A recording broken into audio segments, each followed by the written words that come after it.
Hello, my name is Nicolas Polymenakos. I work here at the Northwest Astrological Conference, otherwise known as NORWAC, which is happening May 21st to May 25th, just outside Seattle in person and also virtually online. Today, I'm with Kay Taylor. Hello, Kay. Hi, Nicholas. Good to have you here, Kay. We've known each other for a while now. You have your own history with being at NORWAC, attending and speaking, correct? Yes, I do. Yep. Yeah, in fact, NORWAC was the very first astrological conference I personally ever attended. Ah. It was my introduction many years ago. Yeah, I think for a lot of people it has been. It was for me, 17 years running, helping out here. 42nd NORWAC, okay, 42 in a row is happening here. Credit to Lara Nalbandian and the person, her mom, who started this conference, Maggie, 42 years ago. You are speaking twice at the conference. First on Friday at 4:30 p.m. Pacific. The name of your lecture is called The Cosmic Artist, Astrology, and the Creative Soul. Love this title. Love the flow here. Tell us a little bit about it. What I wanted to do was to highlight creativity in the chart and the various ways you can read it and interpret it because it's not just one thing. It's not just your fifth house or Libra or Venus. It's a mixture, and it's like a stew where there's all these different potentials. And by understanding each piece of it and how they might work together, then when you're looking at a chart, you can have an idea. Not only is this person very motivated by being a creative being in the world, but also what kind of creativity they're likely to do. Is it going to be pretty and sweet, or is it going to be deep and intense that grabs you when you look at it?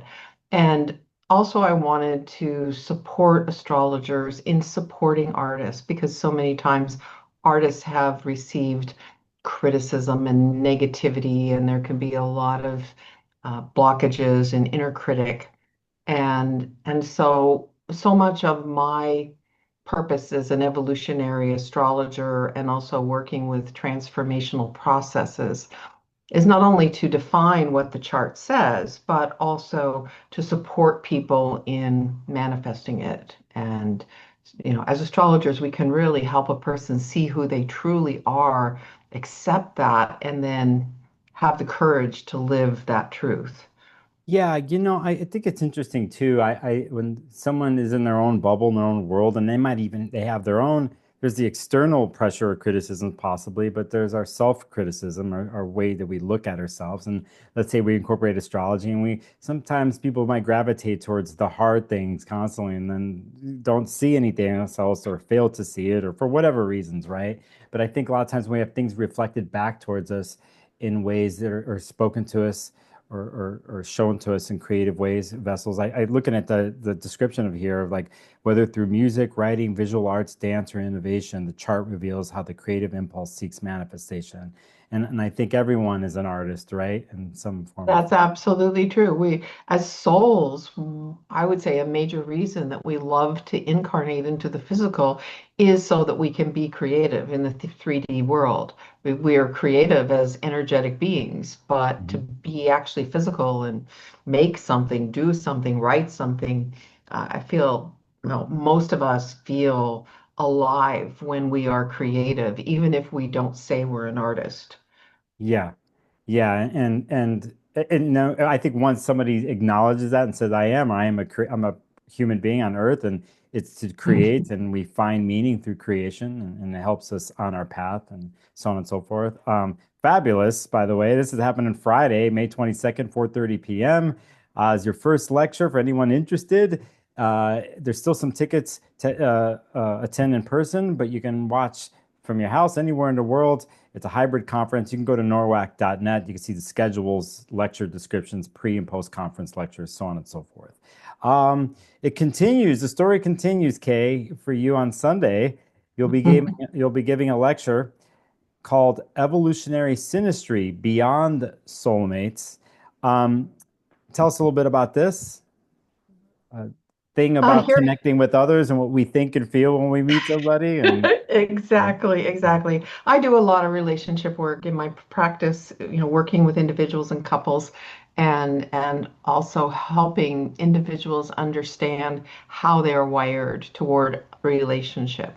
In this particular edition of relationship astrology, what I'm hoping to support people in understanding is first and foremost how the lunar nodes each have a major relationship theme in them. Because many astrologers who are not necessarily evolutionary in orientation will look at relationship in the chart with indicators like Mars and Venus connections, or is the sun and the moon in the same sign or connected, things that in my mind are personality oriented, and they are connected to whether you feel comfortable and compatible, which that's all well and good also.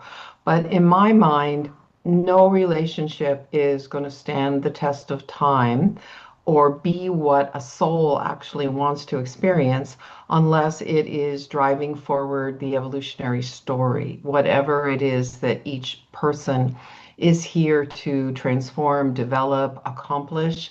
Like when we meet another individual on a soul level, that's really what we're looking for.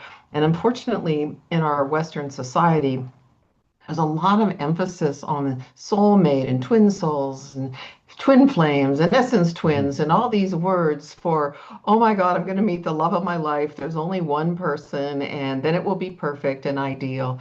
And I just don't see that that's the way that it works at all. In fact, sometimes those beings that we have deep soul connection with can be our greatest teachers and can be very, very difficult and challenging.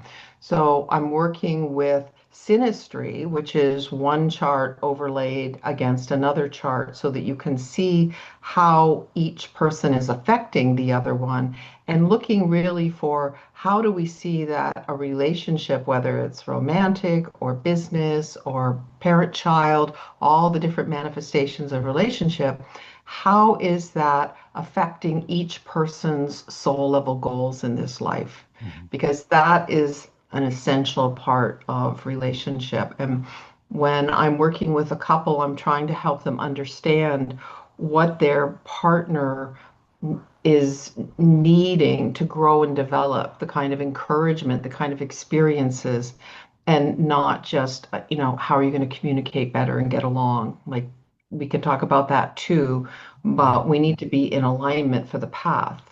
Yeah, it's interesting too. A lot of times when we come into situations, when we hear the word soulmates, whatever, we're also we think about it's someone one is in a possible loving, intimate relationship with, that kind of thing. But there's many different types of relationships, and they all kind of those relationships, whether they're family or friends, they kind of leak into our other relationships, so on and back and forth, you know.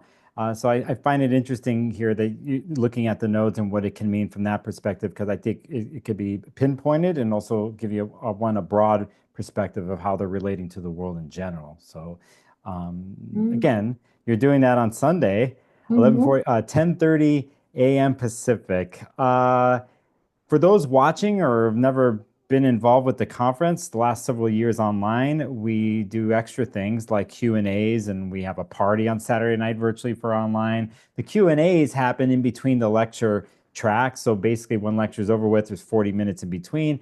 And speakers like yourself, Kay, are part of a Q&A that happens really fast and it's fun. You're going to be part of one that happens here.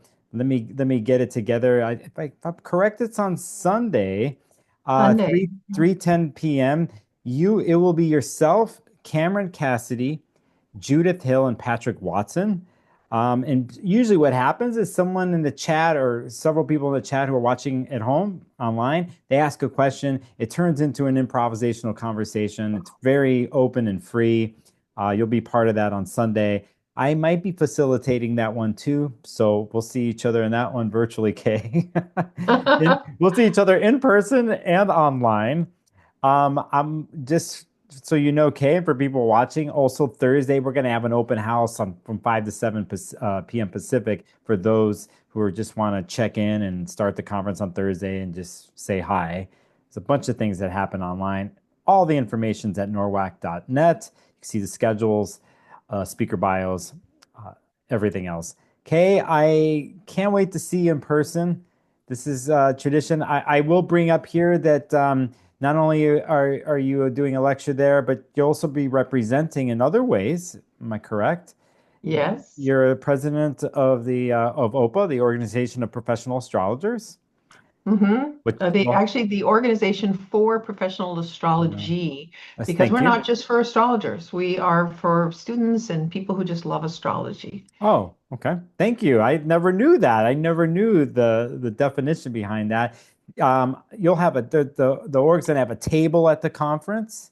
We do. And so Yep. anybody who's there in person, you can drop by and see me. I'm usually hanging out for a few hours a day at the table. You can find out about our organization and the trainings and the certification that we do for professional astrologers, but also we have virtually weekly talks, mostly every Sunday, and workshops and all sorts of good stuff. Yeah, yeah. You put out a magazine. There's so many different In a things. magazine, we do Mm. retreats in person in beautiful nature spots, so you can really get to be with other people who love astrology.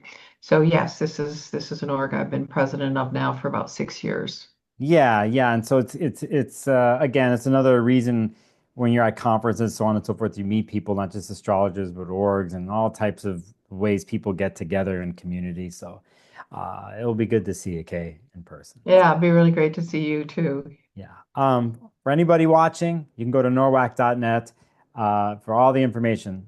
One more thing. You happen to purchase the conference weekend, you can't catch all the lectures. You have a couple weeks after the conference is done to watch all the lectures. That's a huge part of this. Whether you're in person, attending in person or online, you'll have some time afterwards when it's chill, maybe not so much Mercury and Gemini, and coast your way through all the lectures. So I just want to give a reminder out to everybody.